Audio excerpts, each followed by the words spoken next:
Forget everything that you thought you knew about the Tower of Babel. I remember when I was a kid and was first told the story of the Tower of Babel in the Bible. The moral was that the people were too proud and too ambitious, trying to build a tower to reach heaven. It was in essence a story of vanity and the consequences of that vanity. But as I carved the story on a tablet, I looked into it and I thought about it, and I realized that that interpretation is very limited, if not altogether wrong. There's a much more likely interpretation that makes more sense. There's a much more likely interpretation that makes more sense and whose message I think is much more applicable to our daily lives today than the whole vanity thing. And I hope that by the end of this video you'll see what I mean. For those of you who aren't completely familiar with the story, let me recap it for you briefly. In the story, the descendants of Noah settle in a plain and build a city. In that city, they begin to build a tower that will reach the sky or heaven. But before they can finish it, God comes down and confuses their common language by making them speak many languages so that they're not able to coordinate. And then he scatters the people and they stop their project. This story raises a lot of questions. What is it about? Was there really a tower or is it a myth? Why did God not want them to finish it? After all, they really can't reach heaven, can they? My name is Francisco and I'm carving the Bible in granite word for word. And on this channel, I study and reflect on the passages I'm carving. And then I share that process with you in these videos. Now you might have seen explanations of the story like these. The city and the tower are the outward expressions of the sins in here. But God, observing the construction, saw that their arrogance and desire to reach the heavens were leading humanity astray. Showing that pride and arrogance can lead to destruction and confusion. Why do you build a temple complex? Why do you build a ziggurat? In other words, to make the deity come to you on your terms so you can barter with it. Right, so you can think of these towers as the attempt to build a top-down utopia. The thing is, I don't find these explanations very satisfying. Now, it's easy to see how readers can see this as a story of pride. After all, building a tower to heaven sounds pretty ambitious. To understand what's really happening in the story of the Tower of Babel, you have to know that the story was most likely finalized during the Babylonian exile of the Judeans or shortly after. If you aren't quite sure what the Babylonian exile is, I'll give you a very brief explanation so that the rest of what I'm saying makes sense. Early in the 6th century BCE, the king of Babylon captured Jerusalem and brought back to Babylon members of the Judean upper class as a way to reduce the likelihood of rebellion after their subjugation. Well, a few years later, Jerusalem rebelled anyway. It was then destroyed by the Babylonians along with the Temple of Solomon, and many more people were deported to Babylon, including the Judean royal family, priests, scribes, and skilled workers. Now, these Judean exiles stayed in Babylon for about 50 years, and when the king of Persia conquered Babylon, he let the Judeans return to Jerusalem, rebuild the city and the temple. So how does this relate to the Tower of Babel? Put yourself in the shoes of a Judean captive in Babylon. You're from a provincial city, taken to the capital of a large empire, a city 10 to 20 times larger than your own. And there, one of the first things you see is a huge structure. It's the Babylonian ziggurat called Etemenanki. Now, ziggurats were large pyramid-shaped structures built in ancient Mesopotamia. They had several layers, like giant steps, and were built as platforms to raise a temple closer to the sky. Now, people believed that the gods lived in the sky above, so building a tall ziggurat was a way to better connect heaven and earth. Now, this was no ordinary building. It was built to reach heaven, literally. And the people who wrote Genesis knew that tower. They had seen it during their captivity. Estimates of the Babylonian ziggurat Etemenanki in modern terms range from about 15 to 25 stories, probably the lower number, but still, it was pretty impressive. Also imagine yourself in Babylon, A capital city crowded and bustling with commerce from all around the region, many people speaking languages you've never even heard. These are the roots of the Bible story, and they suggest an interpretation of the story that I think has been overlooked, but is so critical to understanding its full meaning. For context, let me read for you the verses I'm carving today, Genesis 11 verses 4 to 18. I'll also read 3 verses from the last carved tablet to include the whole story. And the whole earth had one language and the same words. And it came to pass as they journeyed from the east that they found a plain in the land of Shinar and dwelt there. And they said to one another, Come on, let us make bricks and burn them thoroughly. And they had brick for stone, and they had asphalt for mortar. And they said, Come on, let us build ourselves a city and a tower, the top of which may reach to the heavens. And let us make ourselves a name, lest we be scattered over the face of the whole earth. And the Lord came down to see the city and the tower which the children of men built. And the Lord said, Behold, the people is one, and have all one language, and this have they begun to do.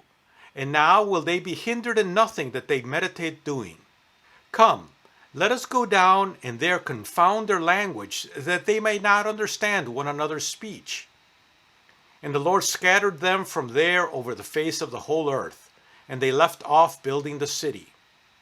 Therefore was its name called Babel, because the Lord there confounded the language of the whole earth. And the Lord scattered them from there over the face of the whole earth. These are the generations of Shem. Shem was 100 years old and begot Arphaxad, 2 years after the flood. And Shem lived after he had begotten Arphaxad 500 years, and begot sons and daughters. And Arphaxad lived 35 years and begot Shelah. And Arphaxad lived after he had begotten Shelah 403 years, and begot sons and daughters. And Shelah lived 30 years and begot Eber. And Shelah lived after he had begotten Eber 403 years, and begot sons and daughters. And Eber lived 34 years, and begot Peleg. And Eber lived after he had begotten Peleg 430 years, and begot sons and daughters. And Peleg lived 30 years, and begot Reu.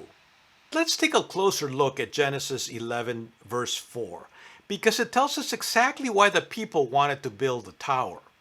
And they said, Come on, let us build ourselves a city and a tower, the top of which may reach to the heavens, and let us make ourselves a name, lest we be scattered over the face of the whole earth.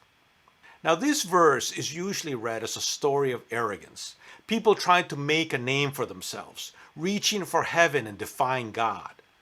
But that interpretation overlooks the second half of the verse, lest we be scattered. That line changes everything. This is the most misunderstood line in the story. The phrase doesn't mean very much to us because we don't understand what it meant to be scattered at the time. To us, being scattered might sound inconvenient, but in the ancient Near East, it was a death sentence for a national identity. Scattering was an imperial strategy.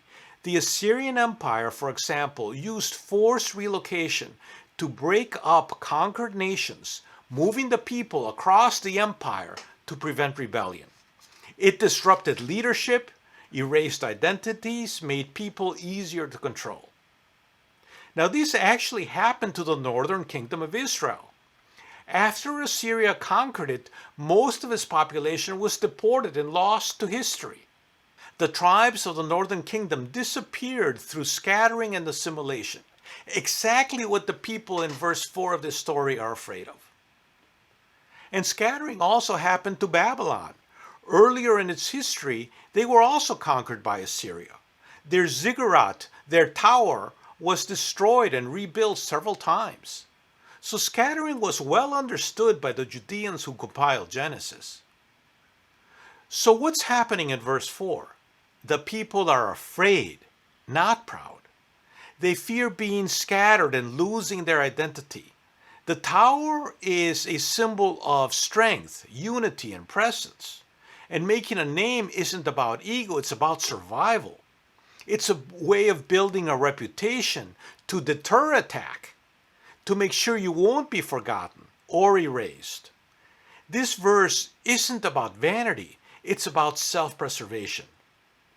So then why does God come down, create confusion of languages, and scatter the people himself?